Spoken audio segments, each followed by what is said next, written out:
ఈ పేదవాళ్ళు అడుగుతున్న మాటల విషయం ఉన్నది కదా, ఈ పేదవాళ్ళని ఆదుకోవాల్సిన బాధ్యత ఇందిరమ్మ రాజ్యంలో ప్రజా ప్రభుత్వానిదే కదా అని ఆలోచన చేసి ఇవాళ ప్రతి పేదవాడి ఇంటికి 200 యూనిట్లు జీరో బిల్లుతో మీ ఇంటికి ఉచితంగా కరెంట్ ఇస్తుంటే మీ ఇంట్లో వెలుగులు చూసిన కేసీఆర్ నరేంద్ర మోడీ కళ్ళల్లో నిప్పులు పోసుకొని ఇవాళ మీకు ఉచిత కరెంటును ఆపాలని, కాంగ్రెస్ను ఓడగొట్టాలి, ఈ ప్రభుత్వాన్ని పడగొట్టాలని ఇవాళ పథకాలు పన్నుతున్నారు. మిత్రులారా, మీరు ఆలోచన చేయండి. ఆదిలాబాద్లో అత్రం సుగుణ గెలవకపోతే మీకు ఈ పథకాలు ఆగిపోయే ప్రమాదం ఉంది కదా, మీరు ఒక్కసారి ఆలోచన చేయండి. ఇదే కాదు మిత్రులారా, ఆనాడు వైఎస్ఆర్ ఉన్నప్పుడే, శ్రీధర్ బాబు గారు మంత్రిగా ఉన్నప్పుడు ఇందిరమ్మ ఇండ్ల పేరు మీద తండాలలో, గూడాలలో, మారుమూల పల్లెల్లో, బీసీల కాలనీలలో అడిగిన వాళ్ళందరికీ 25 లక్షల ఇందిరమ్మ ఇండ్లు ఇచ్చి ప్రతి పేదవాడికి సొంత ఇంటి కలను ఆనాడు ఇందిరమ్మ రాజ్యంలో నెరవేర్చినాం. దానికి ప్రత్యక్ష సాక్షి వెడమ బొజ్జు. ఇందిరమ్మ ఇంట్లో ఉండే ఎడమ బొజ్జుకు ఖానాపూర్ నుంచి ఎమ్మెల్యే టికెట్ ఇచ్చి మీ ఆశీర్వాదంతో ఇవాళ ఇక్కడ ఎమ్మెల్యే నిలబడ్డాడు. అట్లాంటి ఇందిరమ్మ ఇండ్లు మేమిస్తే కేసీఆర్ వచ్చి డబుల్ బెడ్రూమ్ ఇండ్లు అన్నాడు. ఇందిరమ్మ ఇండ్ల నువ్వు డబ్బా ఇండ్లు వద్దు, డబుల్ బెడ్రూమ్ ఇండ్లు ముద్దు అన్నాడు. నేను ఈడ మా అక్కలు ఉన్నారు, మా చెల్లెళ్ళు, మా పెద్దమ్మలు కూడా ఉన్నారు. ఎవరికైనా మీకు డబుల్ బెడ్రూమ్ ఇండ్లు మీ గూడాలలో వచ్చినాయా? ఇక్కడున్న యువకులను అడుగుతున్న, మీకు ఎవరికైనా డబుల్ బెడ్రూమ్ ఇండ్లు వచ్చినాయా?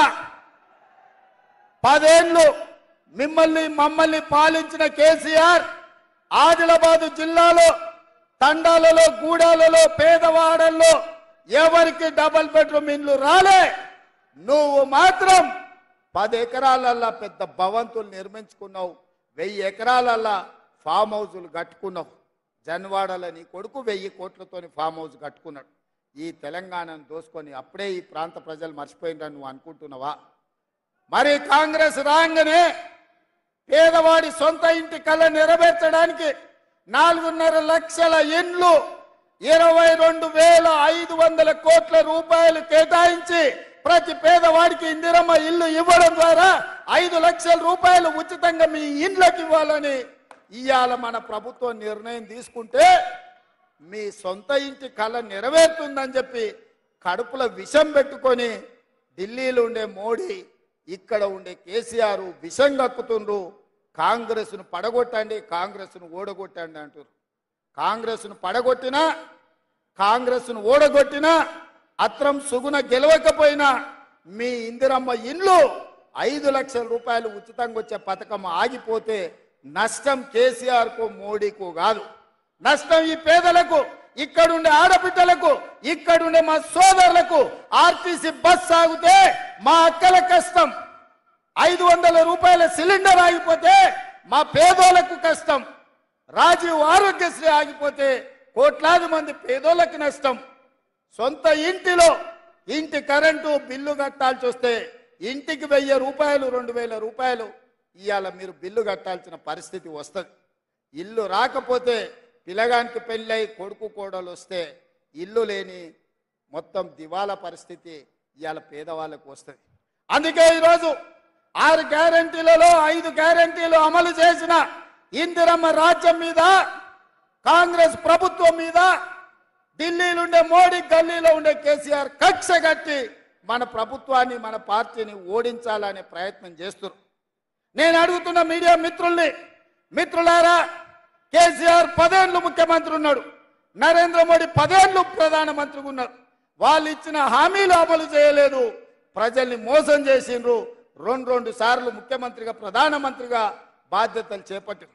100 రోజుల్లోనే ఇన్ని సంక్షేమ కార్యక్రమాలు అమలు చేసిన 100 రోజులే ఆయన మా ప్రభుత్వాన్ని పడగొట్టాలంటున్నారు. మరి 10 ఏళ్ళున్నోని నడి బజార్లో ఉరి తీయాలనా, 100 మీటర్ల గోతి తీసి పాతి పెట్టాలనా మీరే నిర్ణయించండి.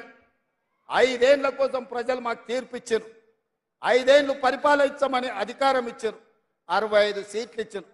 అయినా రోజుకు 18 గంటలు పనిచేసి ప్రజలకు ఇచ్చిన మాట నిలబెట్టుకోవడానికి ఈరోజు తీవ్రమైన ప్రయత్నం చేస్తున్నాం. ప్రభుత్వ ఉద్యోగాలు, తెలంగాణ ఉద్యమం అంటేనే నీళ్లు, నిధులు, నియామకాలు. 10 ఏళ్ళ నుండి ఆ సన్నాసి ఉద్యోగాలు ఇవ్వకపోతే మా ప్రభుత్వం వచ్చిన 3 నెలల్లో 30,000 ఉద్యోగాలు మేము ఇచ్చి నిరుద్యోగ యువకులకు మేము ఇవాళ ప్రభుత్వ ఉద్యోగం ఇచ్చినాం.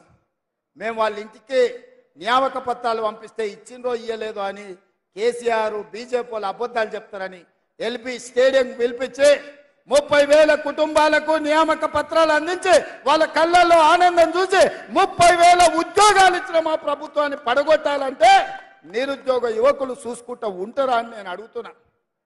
ఇదే కాదు, 60 ఏళ్ల నుంచి బీసీ జనాభా లెక్కలు వేయమంటే లెక్కలు వేయలేదు, నిధులు ఇవ్వమంటే నిధులు ఇవ్వలేదు. కానీ మా ప్రభుత్వం వచ్చిన ఎంబడే మంత్రివర్గ తీర్మానం చేసింది, శాసనసభలో ఆమోదం చేసింది.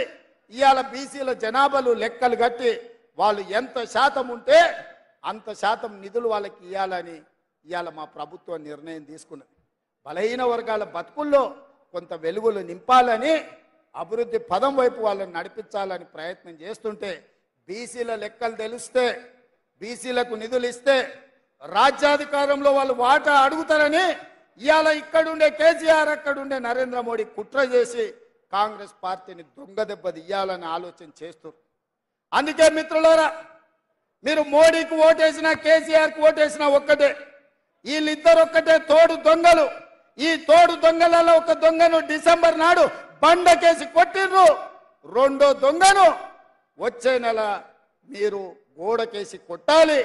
మే 13 తారీఖు నాడు గోడకు మేకు దిగినట్టు బీజేపీలను కోదండమేసి కొట్టాలి, బీజేపీని ఓడగొట్టాలి. ఎందుకంటే 10 ఏళ్ళు మనల్ని ఏలిన నరేంద్ర మోడీ మనల్ని మోసం చేసిండు. మన ఖాతాలో 15 లక్షల రూపాయలు పేదోళ్ళకి వేస్తాను ఇవ్వలేదు, ప్రతి పేదవాడికి ఇల్లు కట్టిస్తాను ఇవ్వలేదు, 2 కోట్ల ఉద్యోగాలు ప్రతి సంవత్సరం ఇస్తాను, 10 ఏళ్లలో 20 కోట్ల ఉద్యోగాలు ఇవ్వాలి. ఒక్క ఉద్యోగం కూడా ఇవ్వనందుకు నిరుద్యోగ యువకులు నడుం బిగించాలి, మోడీని ఓడగొట్టాలి. ఈ ప్రాంతానికి మీకు గిరిజన యూనివర్సిటీ ఇస్తే 9 ఏళ్ళు దాన్ని మూలకు పడేసిండు. నిన్న మనం కొట్లాడితే మొదలు పెట్టిండు, అది కూడా పూర్తి చేయలే. బయ్యారం ఉక్కు కర్మాగారాన్ని కట్టలేదు, కాజీపేటలో రైల్వే కోచ్ ఫ్యాక్టరీ ఇవ్వలేదు. IIIT ఇచ్చిన దాన్ని రద్దు చేసిండు. IIITతో పాటు ITIR కారిడారు, IIM కాలేజీలు ఏవి కూడా తెలంగాణకు ఇవ్వలేదు. గుజరాత్ మాత్రం బుల్లెట్ ట్రైన్ తీసుకుపోయిండు, సబర్మతి రివర్ ఫ్రంట్ తీసుకుపోయిండు. ఇవాళ అక్కడ కావాల్సిన నిధులన్నీ తీసుకెళ్తున్నాడు, గిఫ్ట్ సిటీలు కట్టుకున్నాడు. ప్రధానమంత్రిగా అందరినీ సమానంగా చూడాల్సిన బాధ్యత నరేంద్ర మోడీ మీద ఉంది. కానీ కుత్సిత స్వభావంతో నిధులన్నీ కూడా గుజరాత్కే తీసుకెళ్ళిండు. కాబట్టి మిత్రులారా,